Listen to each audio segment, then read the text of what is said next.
Que prazer imenso encontrar você mais uma vez aqui em nosso programa Encontro com a Esperança. Neste ano de 2025, nós desejamos que você tenha um encontro vivo e pessoal com o Filho de Deus. E para que isto aconteça, nós leremos a palavra do Senhor no Evangelho de João, no capítulo de número 3, a partir do versículo 1. Assim diz ao nosso coração a palavra do Senhor. Havia entre os fariseus um homem chamado Nicodemos, um dos principais dos judeus. Este de noite foi ter com Jesus e lhe disse: Rabi, sabemos que és mestre vindo da parte de Deus, porque ninguém pode fazer estes sinais que tu fazes se Deus não estiver com ele. A isto respondeu Jesus: em verdade te digo que se alguém não nascer de novo, não pode ver o reino de Deus. Perguntou-lhe Nicodemos: como pode um homem nascer sendo velho? Pode, porventura, voltar ao ventre materno e nascer segunda vez? Respondeu-lhe Jesus: em verdade te digo, quem não nascer da água e do Espírito não pode entrar no reino de Deus. O que é nascido da carne é carne, o que é nascido do Espírito é Espírito. Não te admires de eu te dizer, importa-vos nascer de novo. O vento sopra onde quer, ouves a sua voz, mas não sabes de onde vem, nem para onde vai. Assim é todo aquele que é nascido do Espírito.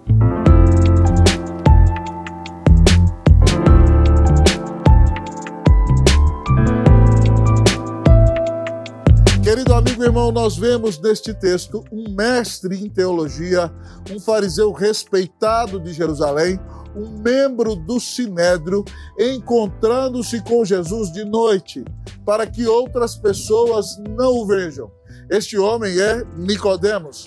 E quando ele se aproxima do Senhor Jesus, ele diz o seguinte: mestre, sabemos que tu és vindo da parte de Deus, porque ninguém pode realizar estes sinais que tu realizas se Deus não estiver com ele. E Jesus diz a Nicodemos: em verdade te digo, se alguém não nascer de novo, não pode entrar no reino de Deus. Nicodemos pergunta: como é que pode um homem velho nascer de novo? Porventura eu vou entrar no ventre da minha mãe e nascer outra vez? E Jesus diz a ele: em verdade te digo, quem não nascer da água e do Espírito não pode entrar no reino de Deus. Ele diz o seguinte: o que é nascido da carne é carne, o que é nascido do Espírito é Espírito. Não te admires de que eu te diga, importa-vos nascer de novo. O vento sopra onde quer, ouves a sua voz, mas não sabes de onde vem nem para onde vai. Assim é todo aquele que é nascido do Espírito. Nesse texto, queridos irmãos, Jesus usa aqui uma metáfora, usando a mesma palavra que é usada no grego para vento, é a mesma palavra usada para espírito. Então ele diz que o vento é o próprio Espírito. Jesus compara a ação do vento à ação do Espírito Santo de Deus, lançando mão dessa figura de linguagem maravilhosa que é a metáfora. Jesus nos apresenta aqui o Espírito Santo como o vento que sopra sobre nós. E o meu sincero desejo é que o vento do Espírito Santo de Deus sopre na sua vida enquanto você assiste este programa. Nesse texto, o Senhor nos apresenta o vento que vem de Deus. A primeira verdade que o texto nos diz é que o vento que vem de Deus é uma pessoa. O vento que vem de Deus é uma pessoa. Jesus diz: o vento sopra onde quer. Jesus atribui personalidade ao vento. Ele nos diz que o vento tem vontade. Ele faz o que ele quer. E quando você olha para o livro de Atos, que tem como um dos seus principais protagonistas o Espírito Santo de Deus, você vai lá em Atos capítulo 13, quando os discípulos estão orando ao Senhor na igreja de Antioquia, o Espírito Santo diz: separai-me agora a Barnabé e a Saulo para a obra que os tenho chamado. O Espírito Santo, como pessoa, fala. Ele fala a nós a palavra de Deus. Mas também, como pessoa, ele se entristece com o nosso pecado. No final de Efésios 4, Paulo diz: e não contristeis o Espírito do Senhor, com o qual fostes selados para o dia da redenção. Então, nosso texto nos diz que esse vento do texto é uma pessoa. E como pessoa ele fala, ele se comunica. E como pessoa ele sente, ele se entristece quando nós pecamos contra Deus. Ora, pois, irmãos, se o Espírito Santo é uma pessoa, nós precisamos nos relacionar com ele. Você precisa entender que você não teria a Bíblia se não houvesse o Espírito Santo. Pois foi o Espírito Santo quem preservou os autores bíblicos de erro, para que cada um, conforme a sua própria cultura, conforme o seu próprio contexto, conforme a idiosincrasia do seu tempo, cada um fosse usado para registrar o texto da palavra de Deus sem pecado algum. Isso é obra do Espírito Santo, de maneira que você tem em sua mão e ouve na tua igreja, com fidelidade, a inspirada, infalível e inerrante palavra de Deus, porque o Espírito Santo agiu na obra da preservação, na inspiração das Escrituras. Mas esse Espírito Santo também é quem nos ressuscita, irmão. É quem nos regenera. Ah, querido amigo irmão, ninguém seria crente sem o Espírito Santo. É esse Espírito Santo que nos dá poder para pregar. É ele quem nos convence do pecado, da justiça e do juízo. É ele que te entristece quando você peca. Então, se o Espírito Santo é uma pessoa maravilhosa, você deve desejar se relacionar com ele por meio da oração, por meio da leitura da palavra, por meio de uma vida de culto e por meio de uma vida de obediência para a honra e para a glória do nome do Senhor. O vento que vem de Deus é uma pessoa. Relacione-se com ele. Leia a sua palavra. Peça, Senhor, fala comigo enquanto eu leio as Escrituras. Enche a minha vida, me santifica e me ajuda a viver para a glória de Jesus todos os dias da minha existência. Contudo, ao olharmos para o texto da palavra, a palavra do Senhor nos diz que o vento que vem de Deus é soberano. O texto diz que o vento sopra onde quer. Jesus está dizendo que o Espírito Santo salva soberanamente quem ele quer. Nicodemos ficou perplexo quando Jesus disse que ninguém entra no reino de Deus se não nascer de novo. E Nicodemos pergunta, como é que eu vou nascer de novo sendo velho? Vou entrar no ventre da mamãe outra vez? E Jesus fala que quem não nascer da água e do Espírito não pode entrar no reino de Deus. O nascimento da água é um nascimento natural. Quando alguém nasce, a mamãe perde muita água, mas o nascimento do Espírito é uma obra do Espírito Santo em nosso coração. O homem sem Jesus está morto nos seus delitos e pecados. É importante que quando ele ouve a mensagem, o Espírito Santo plante a semente de nova vida no seu coração. Enquanto ele ouve a palavra, o Espírito Santo faz um milagre. E essa pessoa tem a bênção da regeneração no seu coração, ou o que nós chamamos de novo nascimento. Essa pessoa ressuscita na alma. E agora ela deixa de ser um morto. Ela tem seus olhos abertos. E com os olhos abertos porque foi ressuscitada, porque foi regenerada, porque nasceu de novo. Essa pessoa vai crer, porque o Espírito Santo agiu soberanamente em sua vida. Eu gostaria de lhe dizer que se você é um crente, não é por causa da sua própria capacidade, é porque o Espírito Santo de Deus te deu a bênção de nascer de novo, tem enchido a sua vida e tem conduzido você no caminho do Senhor.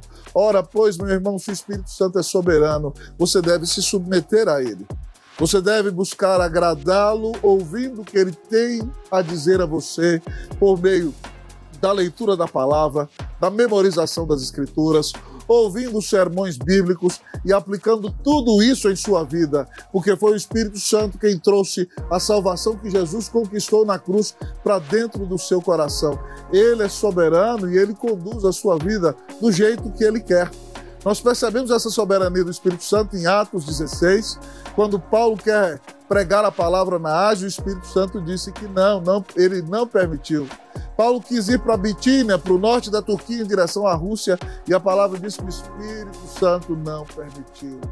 E aí então o Espírito Santo mandou ele pregar a palavra na Grécia, quando apareceu a figura de um varão macedônio que disse, passa a Macedônia e ajuda-nos. Paulo foi para Filipos para nos mostrar que o Espírito Santo é soberano na nossa salvação, é soberano na vida da igreja, ele é Deus conosco, quem nos conduz, nos abençoa e fala ao nosso coração.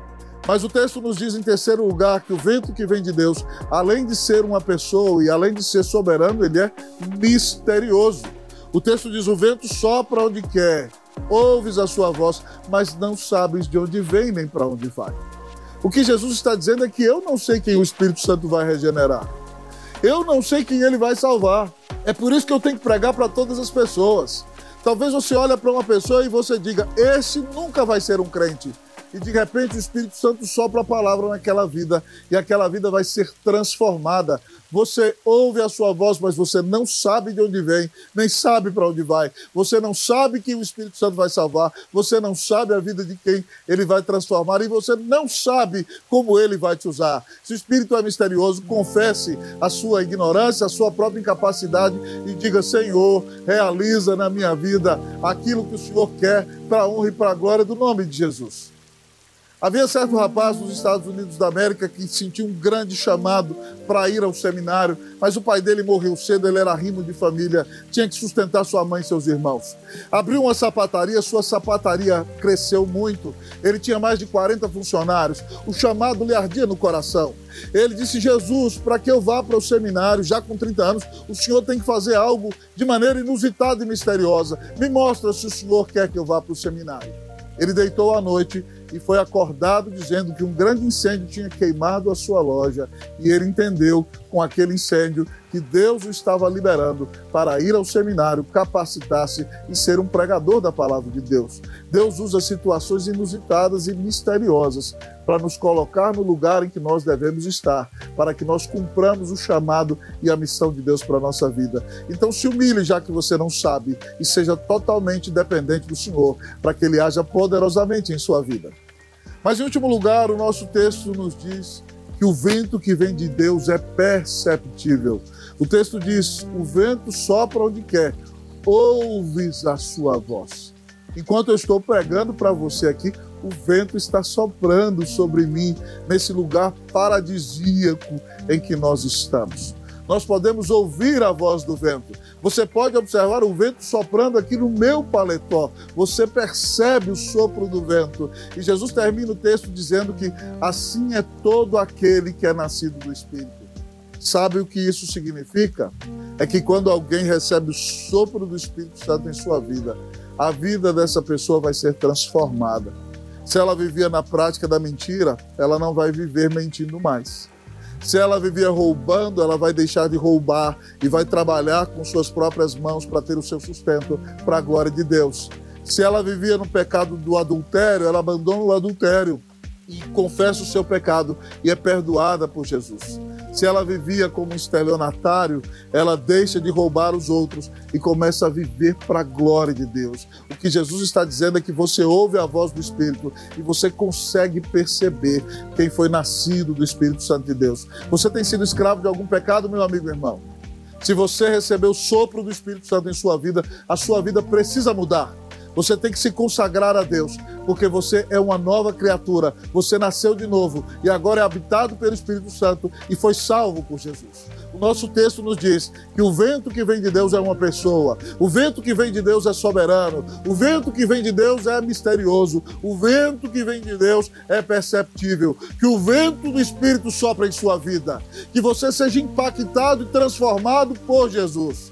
Que você se arrependa dos seus pecados, que você seja cheio do Espírito Santo, que você consagre a sua vida a Deus, que em 2025 você seja tremendamente usado pelo Senhor, que o Espírito do Senhor sopre graciosamente sobre você. Que Deus te abençoe, em nome de Jesus. Amém.